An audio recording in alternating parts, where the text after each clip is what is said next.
Non. Oui, toi, tu es à côté, évidemment.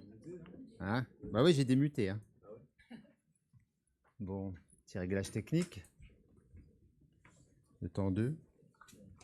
On a déjà eu un résumé de la vie de Pierre. Hein, c'est déjà pas mal. Ah, ça y est, je crois que c'est venu. Là. Hein? On entend dans les haut-parleurs. Et puis, la semaine dernière, donc, on avait eu sur le procès, le simulacre de procès pour Jésus. On avait eu une excellente prédication. Et puis, bah, vous le connaissez tous, Gressier. S'il y en a qui ne connaissent pas, vous me le dites, hein, je vous explique. Voilà. Alors, Jimmy Gressier, c'est notre champion du monde du 10 000 mètres. Voilà, il a gagné cette année le championnat du monde des 10 000 mètres en 26 minutes et 58 secondes. Vous imaginez la vitesse qu'il a galopé. Et 12 minutes 51 aux 5 km aussi. Champion d'Europe. Donc voilà, tous ces titres.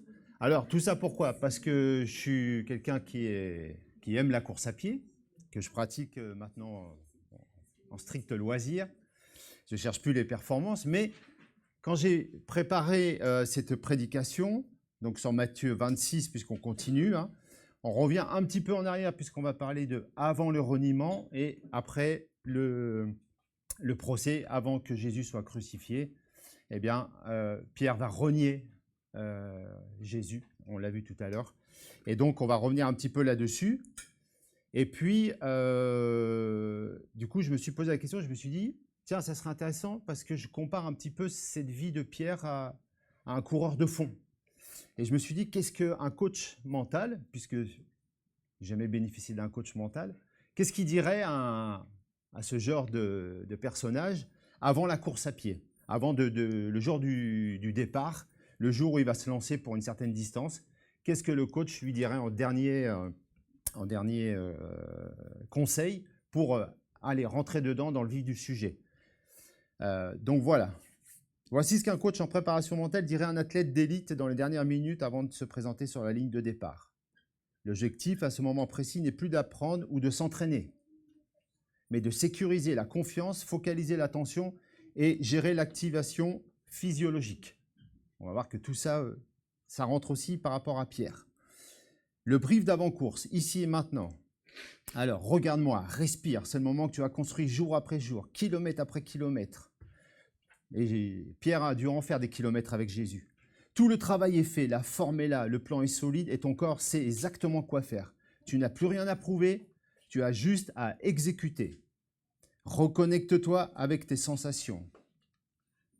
Ah oui, il faut que je mette mon petit... que je vous envoie les autres images quand même. Ça, c'est le premier point qu'il lui dirait. Donc, c'est ici. Ah bah, si je ne l'allume pas, ça ne va pas le faire. Hop.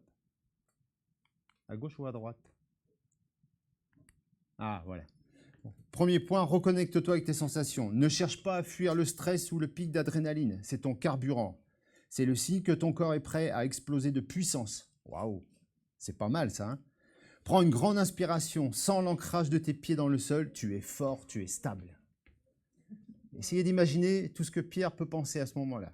Il a quand même vécu 3 ans près de Jésus, il a vu des tas de choses qui sont glorieuses, même plus que certains, donc vous pouvez imaginer. Deuxième, focus sur le processus, pas sur le résultat. Laisse les autres, la météo, le chrono final de côté. Tout ça, ce sont des distractions. Concentre-toi uniquement sur ce que tu contrôles. Ta foulée, relâchée, efficace, économique, ta respiration fluide et rythmée, ta bulle. Reste à l'intérieur de toi-même. Le premier tiers de la course, tu cours avec la tête. Reste d'un calme olympien. Ne réponds pas aux attaques inutiles. Économise chaque goutte d'énergie. Après 3 années de formation théorique passée auprès de Jésus, nous pourrions dire que Pierre allait maintenant avoir une course à effectuer, mais sans Jésus à ses côtés. Donc il peut se mettre dans la peau de ce coureur d'élite. Et la fin de l'entraînement avait un grand objectif, démarrer le début de ce qui va s'appeler l'Église, le corps de Christ. Et c'était confié à Pierre. Donc vous imaginez que Pierre avait un statut bien particulier par rapport aux autres. On va lire ensemble justement le texte qui nous concerne, donc Matthieu 26, 31 à 35 et 69 à 75. Alors, je vais le lire là parce que sinon, il faut que j'ouvre ma Bible, mais je ne suis pas sûr d'avoir pris la bonne traduction.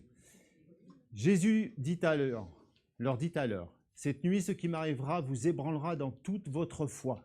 En effet, il est écrit, je frapperai le berger et les brebis du troupeau s'enfuiront de tous côtés. Néanmoins, quand je serai ressuscité, je vous précéderai en Galilée. » Pierre prit la parole et lui dit, « Même si tous les autres sont ébranlés à cause de ce qui t'arrivera, moi je ne le serai pas. » Jésus reprit, « Vraiment, je te l'assure, cette nuit même, avant même que le coq ait chanté, tu m'auras renié 3 fois. » Pierre réaffirma, « Même s'il fallait mourir avec toi, je ne te renierai pas. » Et tous les disciples dirent la même chose. Pendant ce temps, Pierre était resté assis dehors. Ça, c'est la deuxième partie qu'on verra ensuite.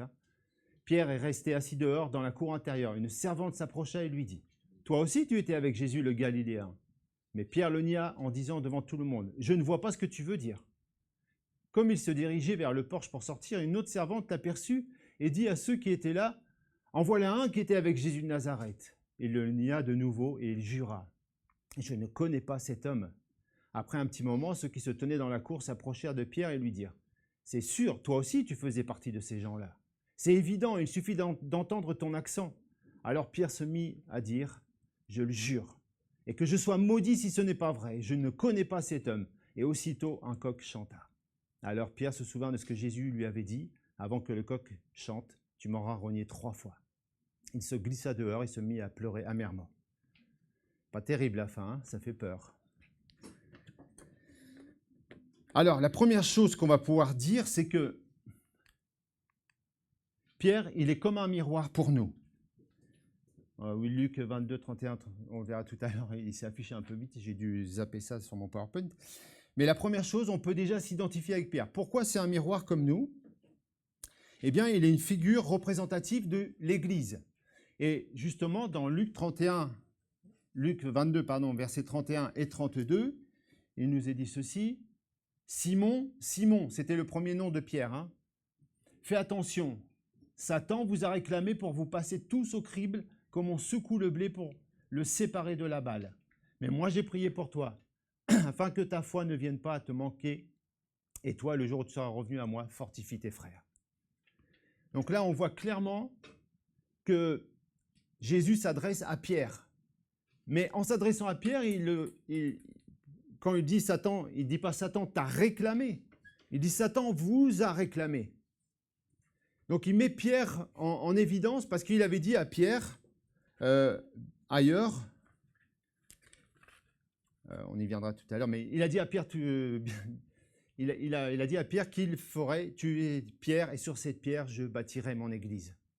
Donc en fait c'est le modèle quelque part parfait de ce qu'est l'église et le chrétien. Et il y a cette fameuse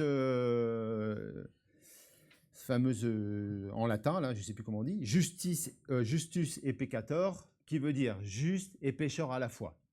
En fait, on est déjà juste à cause de Jésus, mais on est encore capable de pécher. Tant qu'on est dans ce bas monde, on est encore soumis à des lois physiques, à des lois psychiques, et aussi dans notre relation avec le Seigneur. Et ça, c'est un point que j'ai découvert il n'y a pas si longtemps. Enfin, quand j'ai lu dans un bouquin, je me suis dit, ah oui, c'est vrai, mais je n'avais jamais vu quelqu'un qui a accentué là-dessus en disant qu'il fallait accepter que notre relation avec le Seigneur n'était pas encore parfaite et qu'on a aussi des faiblesses dans notre foi. Et ça, je pense que c'est juste aussi d'accepter cette condition parce que finalement, on n'est pas des super-héros, on a nos moments de faiblesse et dans ces moments de faiblesse, il se peut aussi que notre relation avec Jésus ne soit pas bien parfaite. Et c'est ce que Pierre ici, en tout cas lui aussi, a vécu. Mais en même temps, nous sommes déjà à cause de Jésus hors du monde, mais en même temps, on vit encore dans ce monde. Donc il va falloir composer avec. On continue, on avance. Au verset 31, si on retourne sur Matthieu 26, Jésus donne sa directive. Alors Jésus leur dit, « Je serai pour vous tous cette nuit une occasion de chute, car il est écrit, je frapperai le berger et les brebis du troupeau seront dispersées. » C'est un verset qui est dans Zacharie 13, verset 7, donc 520 ans avant Jésus-Christ. Déjà, le prophète parlait de cette situation qui allait se passer. Je frapperai le berger et tout le monde va être dispersé. tous les brebis vont être dispersés. Là, ce qui m'a marqué, c'est que finalement, même si Pierre, derrière, on va le voir, il a une réaction en disant « Non, non, non, attends, moi, non », n'empêche que la directive est claire. Est-ce que la parole de Dieu dit, est-ce qu'il doit s'accomplir par la parole? Elle s'accomplira coûte que coûte.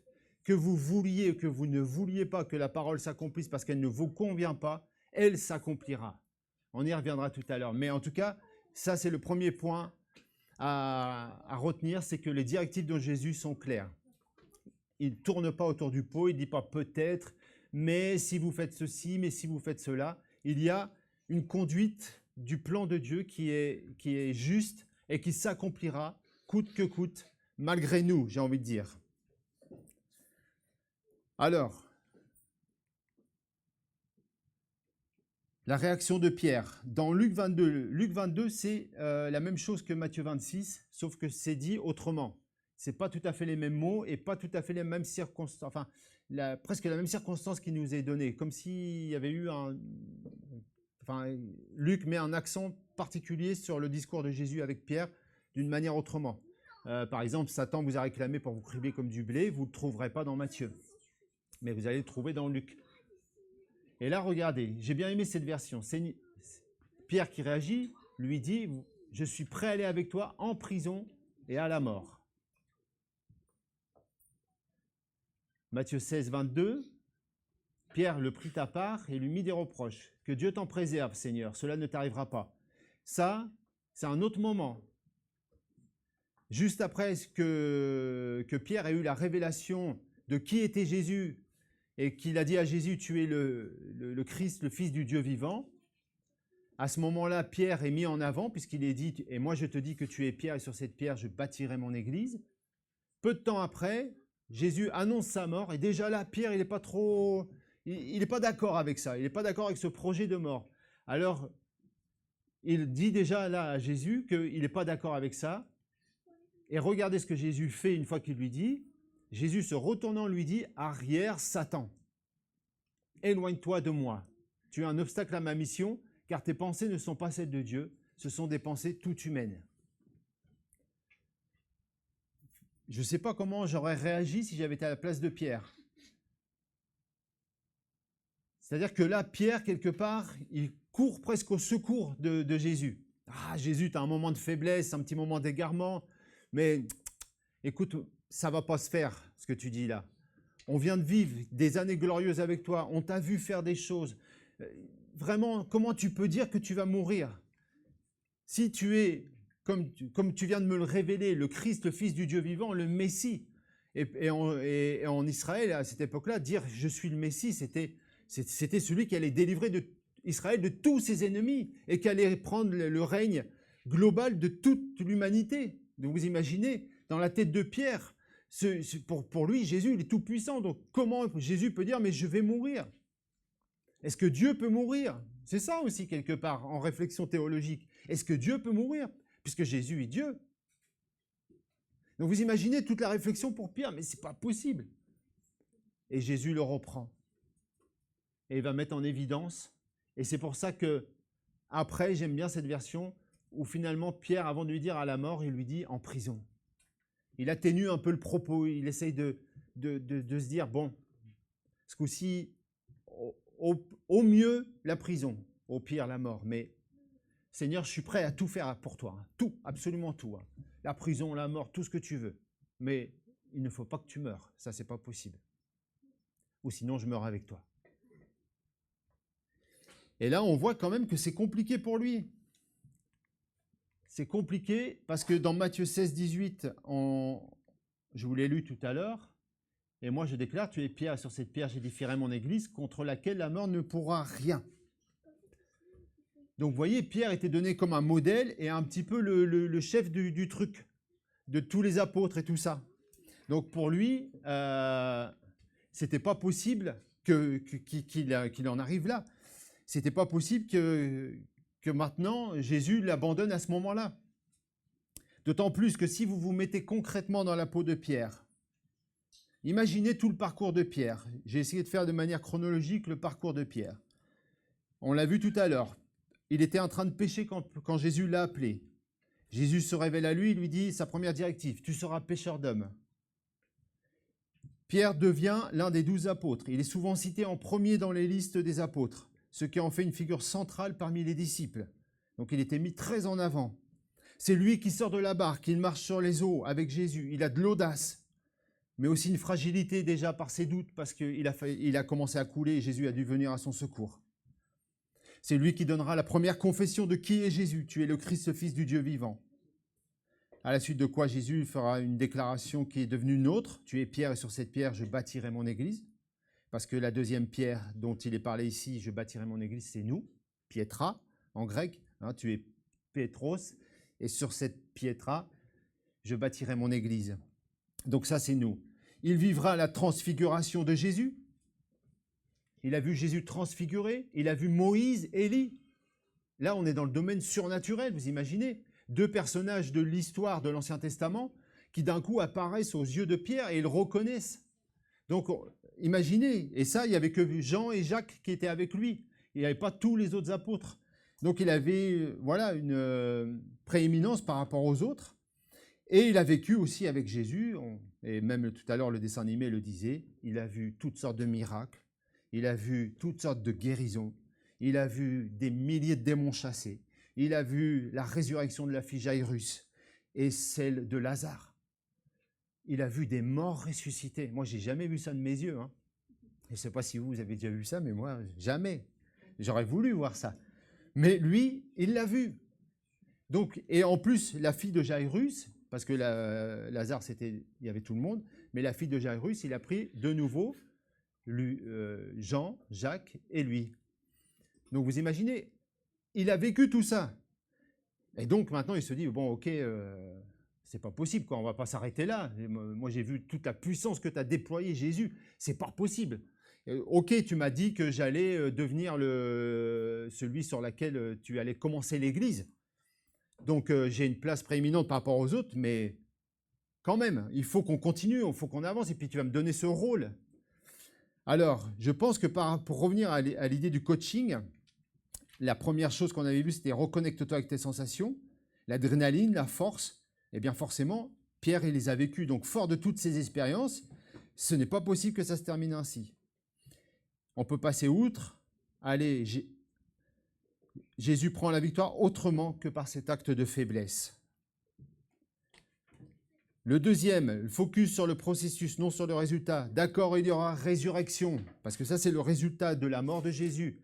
La mort ne s'arrête pas là, il faut qu'il y ait une résurrection derrière. Et Jésus le dit.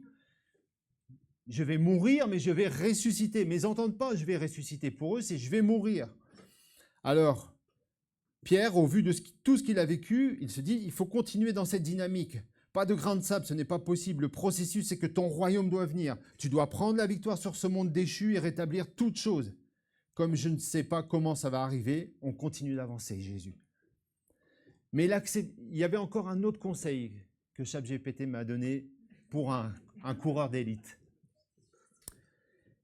Parce que s'il y avait des coureurs ici, ils ont dit, c'est pas possible, attends, là c'est trop beau, tu nous as montré que la partie visible de l'iceberg, il y en a une autre. Parce que tout le monde dans sa course, à un moment donné, souffre. Et c'est celle-là, accepte l'inconfort.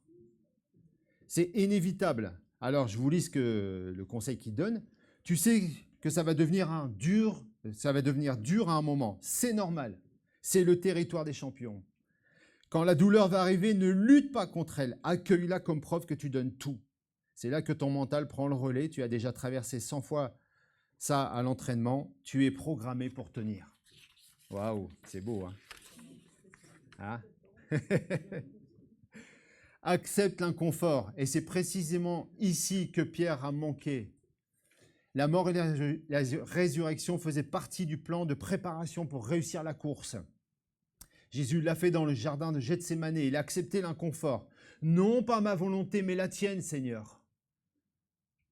C'est le moment aussi pour moi le plus inconfortable dans cette prédication. Honnêtement, quand j'ai préparé ça, je me suis dit, Seigneur, est-ce que je vais donner ces versets? Mais il faut les donner parce que ça fait partie de la Bible. Et ça doit nous encourager, nous fortifier. Nous ne sommes pas différents de Pierre. Nous voulons bien vivre selon le plan de Dieu. Mais parfois, peut-être, il faut que ça aille dans notre sens. Pourtant, Paul et les autres ont encouragé les chrétiens par ces mots. C'est par beaucoup de tribulations qu'il nous faut entrer dans le royaume de Dieu. La vie du chrétien, elle est faite aussi de tribulations. Il y a des moments joyeux, il y a des moments glorieux, il y a des moments qu'on aime, qu'on voudrait vivre en permanence, mais il y a aussi des moments pénibles. Et je vais vous donner maintenant quelques passages bibliques qui sont inconfortables. Éraste est resté à Corinthe et j'ai laissé Trophime malade à Milet. Ça, c'est Paul qui parle. Il a laissé mais peut-être un collègue ou enfin un ami en tout cas, malade. Lui qui a vu tant de guérisons aussi, là, devant son ami, il est obligé de partir et il le laisse malade. Jean 15, verset 20. Souvenez-vous de la parole que je vous ai dite, le serviteur n'est pas plus grand que son Seigneur. S'ils m'ont persécuté, ils vous persécuteront aussi. S'ils ont gardé ma parole, ils garderont aussi la vôtre. En France, ça va encore, mais dans d'autres pays, ils sont persécutés à cause de leur foi. Certains meurent à cause de leur foi. Donc, il y a des persécutions qui existent. Celui-là, c'est peut-être le plus dur à entendre. Ne redoute pas de ce que tu vas souffrir. Voici, le diable va jeter quelques-uns d'entre vous en prison, afin que vous soyez mis à l'épreuve. Et vous aurez 10 jours de détresse. Sois fidèle jusqu'à la mort, et je te donnerai la couronne de vie. Est-ce que ça, on peut l'entendre? C'est dur, hein? C'est dur de se dire que certains, peut-être, sont concernés par ce verset. Jésus leur dit, tu vas souffrir, tu vas aller en prison. C'est le diable qui a décidé, avec l'autorisation de Dieu, bien sûr, et ça, si on s'en réfère au livre de Job, vous voyez que le diable ne peut pas faire tout ce qu'il veut comme il veut. Mais en tout cas, là, c'est compliqué. Et j'espère, et ça me fait penser une fois à ce pasteur qui disait que lui, il priait de temps à autre ce verset de la prière Notre Père, ne nous soumets pas à la tentation, mais délivre-nous du mal. Et la tentation, le mot tentation peut être traduit par épreuve aussi. Ne nous soumets pas à l'épreuve, Seigneur. Je crois que des fois, c'est juste de prier comme ça. De dire, Seigneur, je me sens faible. J'ai l'impression et je dirais même peut-être, c'est le genre de prière qu'il faut faire lorsque l'on se sent fort. Peut-être qu'il y a des jours où on se sent bien, des jours où tout roule. Il y a des jours où on a prié pour des choses, on a vu l'accomplissement de la prière et on se dit, waouh, la vie avec Jésus, elle est passionnante, elle est extraordinaire, on vit des merveilleuses choses. Ouais, mais alors, c'est peut-être à ce moment-là qu'il faut prier, Seigneur, garde-nous de l'épreuve parce qu'on sait que ça arrivera. Et là, on a besoin de sa force. Mais Pierre, on l'a vu, lui, en tout cas, si on veut chanter tous ces versets que je viens de lire, si on veut les éviter, eh bien, il va falloir passer par un autre processus. Et ce processus, c'est les conséquences de notre orgueil. Parce que Pierre, là, c'est ni plus ni moins de l'orgueil. Il avait envie de se montrer. Et qu'est-ce qui me permet de dire que c'est de l'orgueil? Si vous lisez dans Luc 22 et que vous remontez presque au tout début, attendez, parce que je ne l'ai pas noté dans mes notes, mais ça m'en revient comme ça, là. Je me suis dit, ça, c'est quand même... Luc 22, et c'est marqué... Tac, tac, tac. On va y arriver. Hop. Voilà, la dispute des disciples. Avant le reniement de Pierre, c'est juste avant. Au verset 24, il dit, « Il s'éleva aussi parmi les apôtres une contestation. Lequel d'entre eux devait être estimé le plus grand ?» Et là, Pierre, il n'allait pas céder sa place. Hein. Donc c'est pour ça qu'il a dégainé le premier, quand Jésus a dit, vous allez tous disperser. « Ah non, Seigneur, ça ne t'arrivera pas. Hein. » Parce que vous avez vu à la suite, hein, c'est marqué, et les autres dirent pareil. Donc il a mis le pied dans la porte, comme on dit. Une fois que la porte était ouverte, eh bien, tous les autres se sont engouffrés dedans, mais c'est quand même Pierre le premier. Et là, voilà, c'était lui le premier. Donc il se devait d'être le premier en tout. Et toutes les promesses que Jésus avait dit à son égard, eh bien, il les met en avant. Il se dit, c'est moi le chef, hein. C'est moi le plus grand parmi vous. Donc Jésus a dit que je serai Pierre et que sur cette pierre, je bâtirai mon église. Donc vous avez compris, c'est moi le proms. Donc voilà les conséquences. Alors trois étapes qui vont nous montrer les conséquences de l'orgueil. On voit quand Pierre est dans la cour, il résiste, il se dit non, moi je vais aller à ce procès, je vais regarder, je vais me tenir là. Nicolas nous en a déjà parlé la semaine dernière en nous rappelant que Pierre s'était tenu à distance. Mais vous allez voir que plus ça va, plus la distance s'agrandit. Au début, il est dans la cour. Donc il est à peu près proche de ce qui est en train de se passer. Une certaine une proximité encore visible. Ensuite, on voit que finalement, il se fait reprendre, donc il s'écarte un peu, il va à la porte. On commence déjà à s'éloigner de la vérité. Mais il reste. Non, non, je tiens ferme, je tiens fort. Et les versets 73-74, là, de nouveau, il est confronté à la parole. Il y a encore une femme qui le confronte et qui lui dit « Si, à cause de ton accent, et là, il ne peut plus se cacher. » Il est obligé de fuir. Et c'est ce qui peut se passer dans nos vies si on résiste, si on s'obstine à croire que nous ne passerons pas par des épreuves. Quand l'épreuve est là, il faut dire « Seigneur, je suis faible, ce que tu as dit va s'accomplir. » Mais il faut pouvoir l'entendre. Est-ce que vous connaissez ce verset de Osée 2, verset 14 ? C'est pourquoi, voici, je veux l'attirer et la conduire au désert, et je parlerai à son cœur. Souvent, quand le Seigneur nous fait passer par des moments de désert, c'est parce qu'il veut parler à nos cœurs. Il veut nous dire quelque chose, il veut nous parler, il veut que nos cœurs se convertissent à lui, et que nos mentalités se convertissent à lui, et que l'on change de mentalité vis-à-vis des épreuves que l'on est en train de vivre, et il va nous amener dans sa direction. Peut-être pas la nôtre, peut-être pas une bonne qui va nous faire du bien, mais peut-être une qui va nous faire souffrir, mais en tout cas qui va nous amener un jour dans la vie éternelle avec lui, ça c'est sûr. Alors, par rapport au péché ici de l'orgueil de Pierre, on peut dire ceci. On peut dire que quand Jésus révèle un péché, ce n'est pas pour nous condamner, mais pour nous mettre face à nous-mêmes et aux besoins du salut qui en découlent. Quand vous savez, en défaut, comme Pierre ici, pris en défaut, la main dans le sac, j'ai envie de dire, on ne peut plus faire marche arrière. Les choses ont été révélées. Notre état du cœur est révélé. Et c'est un péché quelque part. Mais ce n'est pas pour nous écraser, ce n'est pas pour nous condamner de manière définitive et puis que tout s'arrête là. Il y a plus que ça à un moment donné. C'est qu'à un moment donné, et ça on verra certainement dans les prochaines prédications, mais c'est pour réhabiliter Pierre. Et Pierre a été réhabilité après dans son ministère, dans ce que Jésus avait dit qu'il s'accomplirait. Comme au début, les directives de Jésus s'accomplissent coûte que coûte. Et si le chemin ne lui ressemblait pas à Pierre, Pierre aurait voulu passer par un autre chemin, Jésus lui fait « Non, j'ai qu'un chemin pour toi et tu le passeras et s'accomplira ensuite ce que je t'ai dit. » Des moments plus glorieux, mais aussi des moments un peu plus difficiles. Alors, si la réalité fait mal, si l'image que... En conclusion, on va passer en conclusion.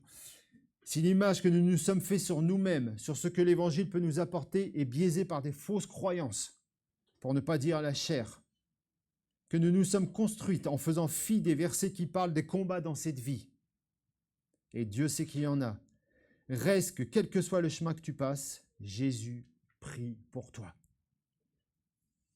Romains 8, 34, Christ est mort, bien plus, il est ressuscité, il est à la droite de Dieu et il intercède pour nous.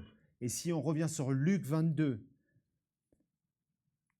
avec ce verset, Luc 22 au verset 32, « Mais moi j'ai prié pour toi, afin que ta foi ne vienne pas à te manquer, et le jour où tu seras revenu, fortifie tes frères. » Et l'autre verset que je vais prendre, pour parler de ça, que sa prière est toujours exaucée, c'est quand Jésus était devant le tombeau avec Lazare à l'intérieur, et quand il a prié, il dit « Pour moi, je sais que tu m'exauces toujours », ou dans d'autres versions, que tu m'écoutes toujours.